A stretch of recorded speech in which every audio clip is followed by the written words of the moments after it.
G-tube feeding by the gravity method, using the ENFit port.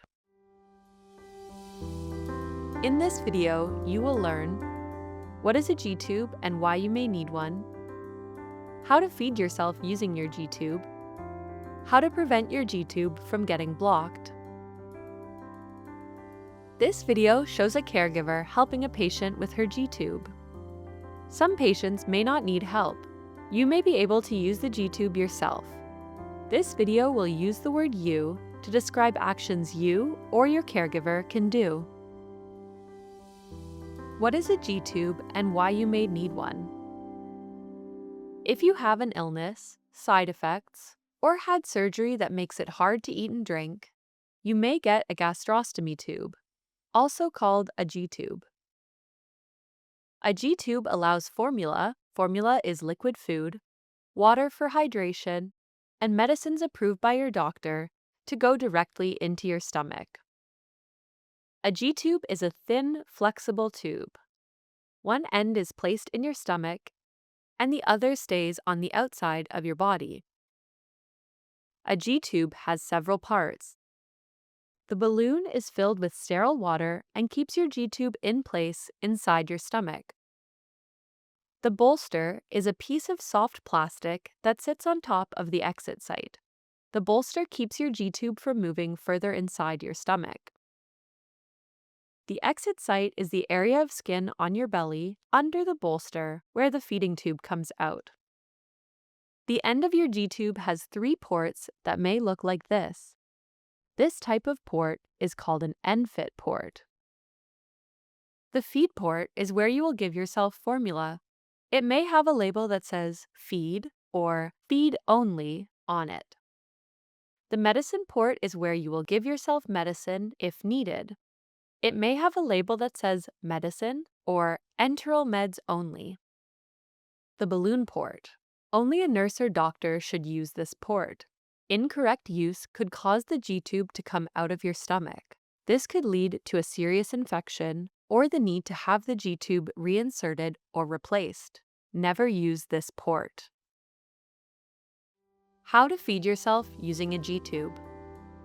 This video will use the words feed or feeding to mean giving yourself formula. There are 5 steps to feed yourself through your G-tube. Step 1. Clean your work area and gather supplies. Step 2. Flush your G-tube. Step 3. Feed yourself formula. Step 4. Flush your G-tube again. And Step 5. Clean up after the feeding. Step 1. Clean your work area and gather supplies. Choose a clean and dry work area, like a table. It should be next to a chair so you can sit during your feeding. Before you put down your supplies, clean your work area using a disinfectant wipe or soap and warm water. Cleaning the work area prevents you from getting an infection from germs on the surface. The supplies that you need for feeding are formula. Formula usually comes in a can, bottle, or Tetra Pak box. You can buy formula at most pharmacies. Make sure that you only use a formula approved by your doctor or dietitian. Your doctor or dietitian chose a formula for you based on your diet-related needs, medical history, and current health. Talk to your doctor or dietitian if you have trouble finding the approved formula. Also, if you see a different formula that costs less, ask your doctor or dietitian if it is right for you before using it. Do not put blended or pureed foods or liquids other than water into your G-tube. Anything other than formula, water, or approved medicines can block the G-tube. Make sure your formula is at room temperature. Cold formula can cause pain or cramps in your stomach or belly area. If your formula is cold, let it warm to room temperature for 30 minutes. Do not leave open formula out for longer than 8 hours. Germs grow faster at room temperature. Leaving the formula out for longer than 8 hours increases your risk of getting sick. Do not heat formula up in a microwave or on a stovetop. If it is too hot, it can burn you and damage the G-tube. The next supply is a glass of room temperature water. Room temperature water is used to flush your G-tube. Like the formula, make sure your water is at room temperature, not too cold or hot. A 60 milliliter ENFit syringe. You will use the syringe to flush your G-tube. A clamp your healthcare team gave you during your G-tube education. A feeding bag. The parts of the feeding bag are the plastic bag with a lid, which holds the formula, the drip chamber, which lets you see how fast the formula is flowing through the tubing, a roller clamp to adjust the rate that formula flows, tubing with a tip to connect to your G-tube, somewhere to hang the feeding bag. The bag must be above your shoulder height to help the formula flow more easily. Some places you can hang your bag from are an IV pole, a coat stand, a hook on the wall or ceiling, a clothing hanger over a door. Clean towel or paper towel. Use a clean towel or paper towel to protect your clothes from stains and spills. After you gather your supplies, wash your hands with warm water and soap for 30 seconds. Always wash your hands before using your G-tube to prevent infections. Dry your hands with a clean paper towel. Use a clean paper towel as it is cleaner than a hand or dish towel. Step 2. Flush your G-tube. You must flush your G-tube with water before and after you have formula. Flushing your G-tube cleans it, keeps it working well, prevents it from getting blocked, and keeps you hydrated. You may be asked to flush your G-tube in between feedings to get enough water during the day. Talk to your healthcare team about how many water flushes you should do. To flush your G-tube, twist the cap off of the syringe. Place the tip of the syringe in the water. Make sure the tip of the syringe is below the waterline so that no air gets into the syringe. Fill the syringe with 60 milliliters of room temperature water. Aim the tip of the syringe up in the air. Squeeze a tiny bit of water out of the tip to make sure there is no air left in the syringe. Clamp your G-tube with the clamp.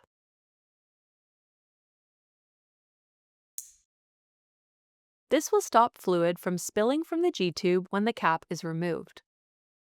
If you have lost your clamp, you can pinch the tubing of your G-tube into a V shape using one hand. Stop pinching the tubing when the video says to remove the clamp. With the G-tube clamped, remove the cap of the feed port by turning it. Keep the G-tube clamped and insert the tip of the syringe filled with water into the open feed port. Turn the syringe until it stops turning. This locks the syringe in place. Remove the clamp. Slowly push the plunger on the syringe so the water goes into your G-tube. Take at least a minute to empty the syringe. Once the syringe is empty, clamp your G-tube again. With the G-tube clamped, turn the syringe to unlock it from the port and remove it. Twist the cap back onto the feed port. Take the clamp off your G-tube and put the cap back on the syringe. Only use water to flush your G-tube. Any other liquids besides water, formula, and approved medicines could block your G-tube. Step 3. Feed yourself formula. To give yourself formula through your G-tube, first, shake your formula so that it is mixed well. Unmixed formula can block your G-tube. Open the formula and place it on the table. On the feeding bag, close the roller clamp by moving it downward. This stops formula from moving through the tubing. Use one hand to hold the feeding bag and the end of the tube. Hold them upright so the tube makes a U shape. Open the lid of the feeding bag and pour the formula into it. Close the feeding bag lid. Hang the feeding bag above your shoulder when you are seated. Squeeze the drip chamber so it is half full of formula.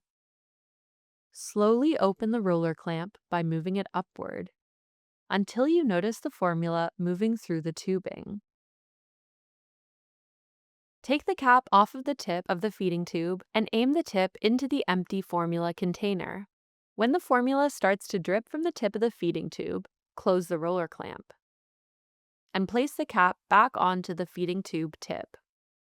If the formula is not flowing, add water to the formula in the feeding bag to make it flow better.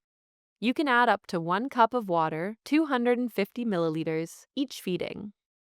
If the formula is still not flowing, try any of these 3 methods. Squeeze the feeding bag lightly. Open up the lid on the feeding bag to allow some air in, and squeeze the drip chamber. Before you start feeding, sit upright on a chair. Place a clean towel or paper towel under the end of your G-tube. Clamp your G-tube using the clamp. With the G-tube clamped, open the cap from the feed port of your G-tube. Keep the G-tube clamped. Take the cap off of the feeding tube tip and place it into the feed port. Remove the clamp from your G-tube. Slowly open the roller clamp until the formula in the drip chamber is dripping at about 1 drop each second. You can adjust the speed to go slower or faster. Moving the roller clamp up will make the formula drip faster, and down will make the formula drip slower. If you start to feel too full or nauseous, like you need to throw up, close the roller clamp slightly. Remain sitting until the feeding bag is empty. Do not lie down during the feeding or for 1 hour after you are done. If you lie down, the formula could back up from your stomach and go into your lungs. When formula goes into your lungs, it can damage them or cause an infection. This is called aspiration. During the feeding, you can do gentle activities like reading or watching TV. When the feeding bag is empty, first close the roller clamp, then put the clamp on your G-tube. Remove the tip of the feeding tube and place the cap on the tip. Close the feed port of your G-tube and remove the clamp. Remember, after your feeding, do not lie flat for 1 hour to lower your risk of aspiration. If during your feeding or soon after you have diarrhea, loose or runny poo, nausea, feeling like you need to throw up, or acid reflux, also called heartburn, contact your healthcare team. Step 4. Flush your G-tube again. Once you are finished feeding, flush your G-tube again with 60 milliliters of room temperature water. To flush your G-tube, follow step 2 of this video. Always flush your G-tube after feeding to make sure it does not get blocked. Step 5. Clean up after the feeding. Rinse your feeding bag with water after each feeding so no formula is left in the bag or tubing. At a sink, open the top of the feeding bag and fill it with water. Close the lid and shake the bag. Empty the bag into the sink. Repeat this step 1 more time. Then, fill the bag with more water and close the lid. Hold the bag above your head or put it back on the IV pole to get the water to run through the tubing. Remove the cap from the tip of the tubing and open the roller clamp. Make sure you hold the end of the tubing into, but not touching the sink, and let all the water drain out of the feeding bag. If there is still formula in the bag or tubing after you've rinsed it, repeat these steps until there is none left. Hang the feeding bag and tubing to dry.